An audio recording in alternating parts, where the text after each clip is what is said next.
Imagine a conscious contact with God so strong that no matter what you are doing or not doing, that no matter what your kids are up to or not up to, and that whether you've got the person of your dreams or they're just not cooperating, that you are happy, content, and at peace.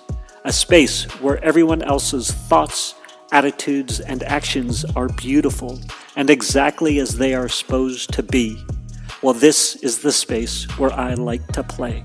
My name is Misha Z, and this is today's Bitch Slap. Join me as I shed light on the thoughts, actions, and attitudes that are causing you pain, and we train our minds to go to the capital S inner self, the joy that is waiting for us, the God within. Hello, welcome to the next episode.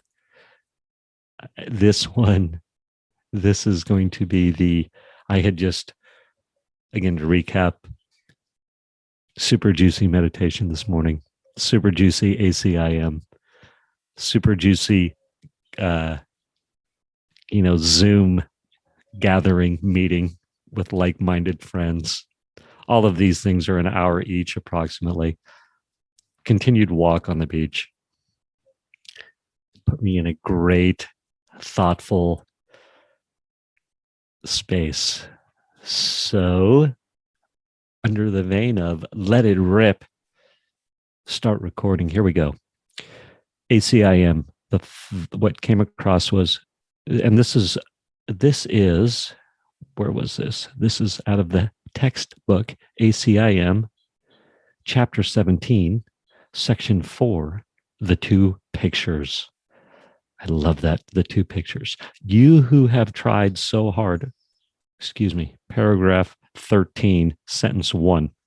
You who have tried so hard and are still trying to fit the better picture into the wrong frame, and so combine what cannot be combined. ...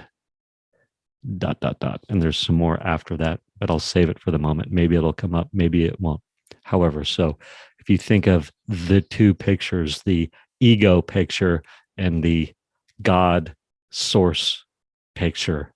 So the ego picture and the infinite picture, and how, the shiny object ego picture can be so strong, so strong. And it's very clear to me that it's a choice. And very often I choose ego. I'm like, yeah, no, I want to chase this shiny object. I do. The success, the likes, the money, the girl, whatever, and it could be more subtle or really big. And not that any of that's bad. And I suppose it's my mental perception of what's happening around me. And then there's the infinite, the God picture. And, the holy instant is a word or a couple of words that is popping up a bunch in the Course in Miracles. The now that so many people write about and talk about, that now, that instant where I get a glimpse of the infinite and my ego is gone and everything is perfect in the way it's supposed to be. And moving from the space of ego or source.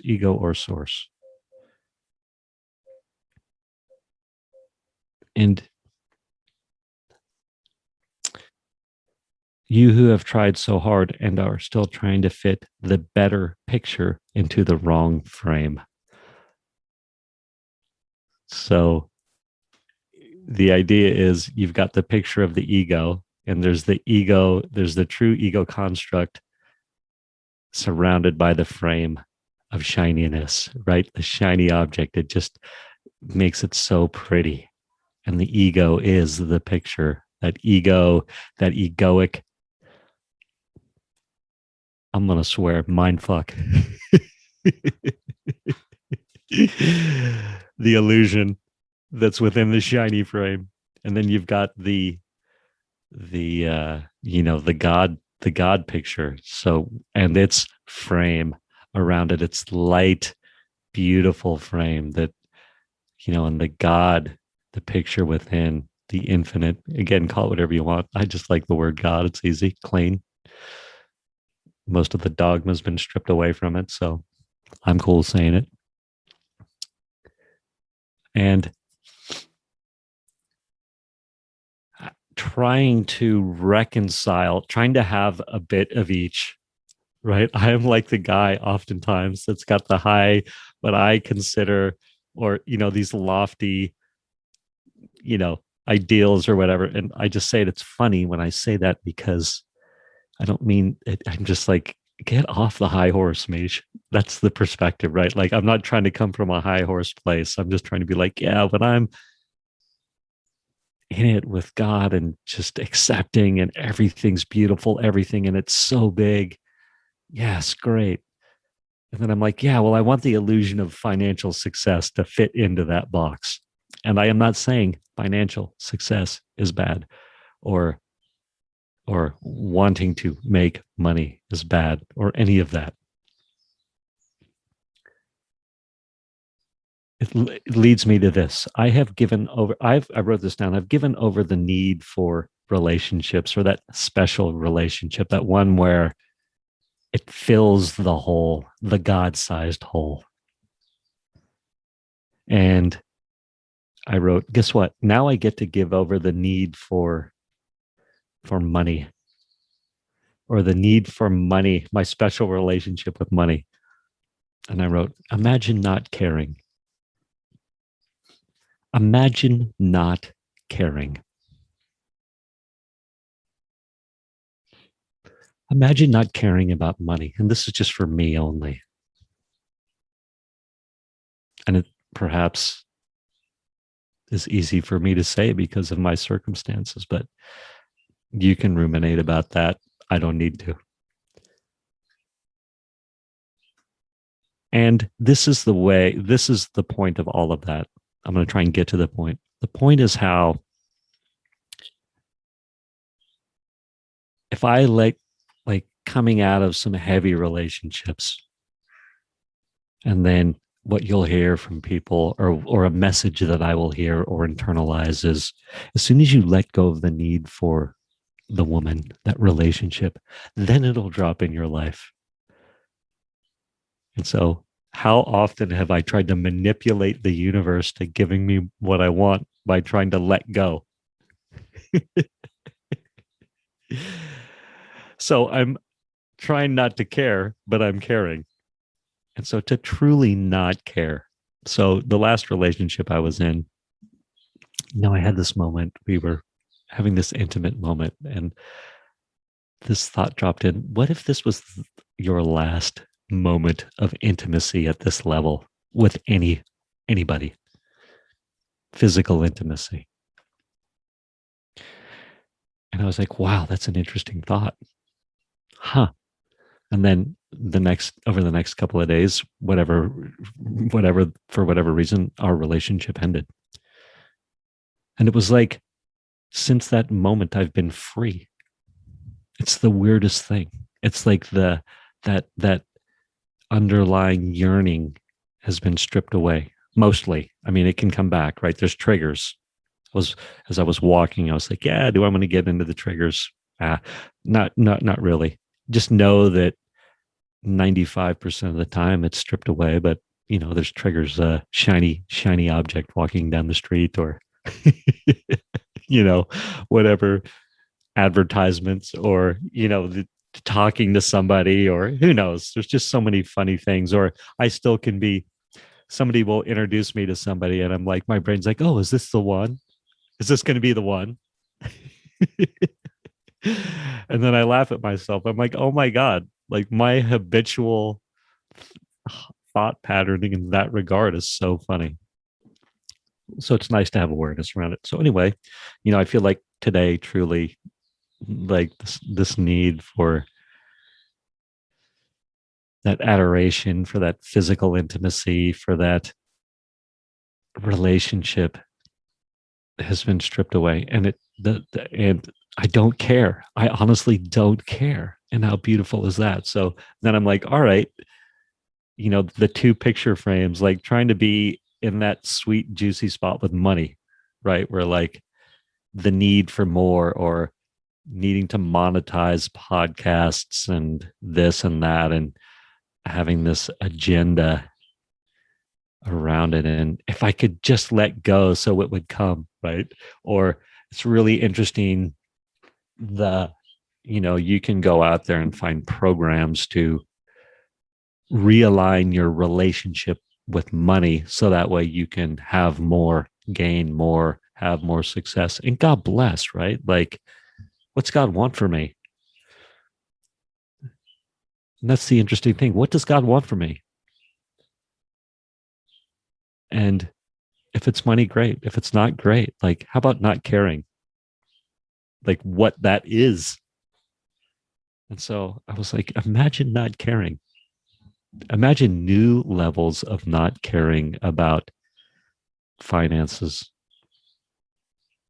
success, where things are going.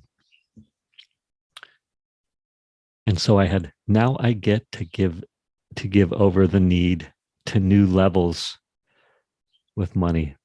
And I have been, and it's cool. And that doesn't mean that, I'm just like, oh my God, imagine being free of money. And now I'm like, in this moment, I'm like, wait, I can comprehend that there's people out there that are like truly not obsessed with financial circumstances.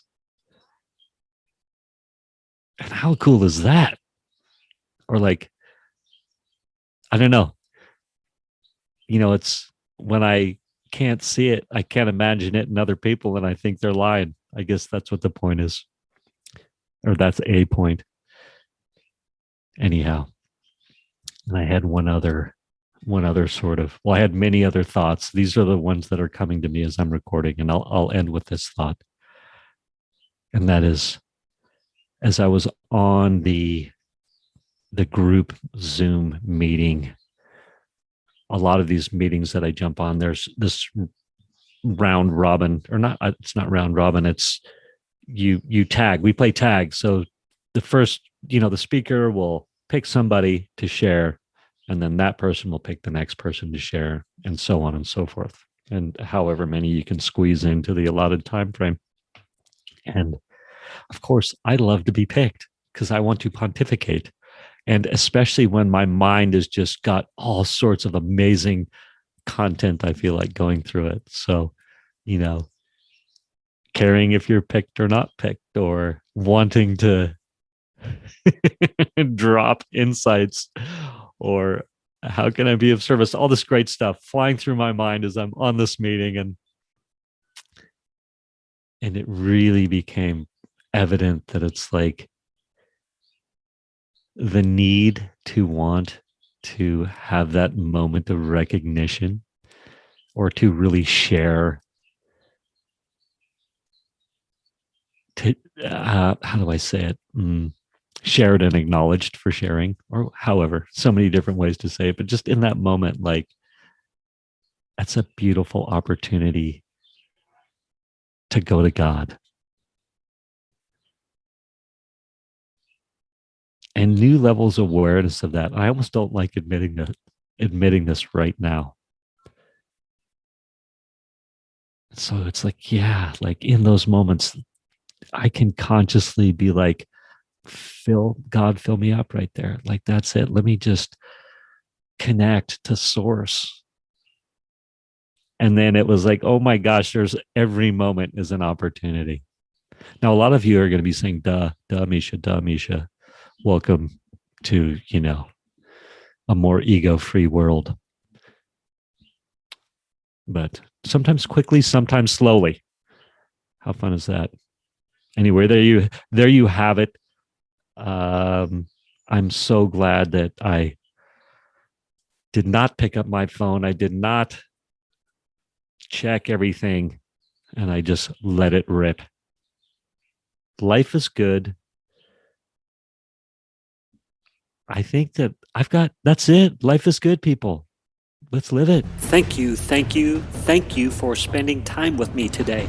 As someone who is committed to growth and service to this world, I so appreciate your willingness to come with me, go within, and serve our world through change. If you found value in this podcast and you know someone who can use this message, share this episode with them. Share it so our mission can be achieved one episode at a time. And of course, subscribe so you can hear more.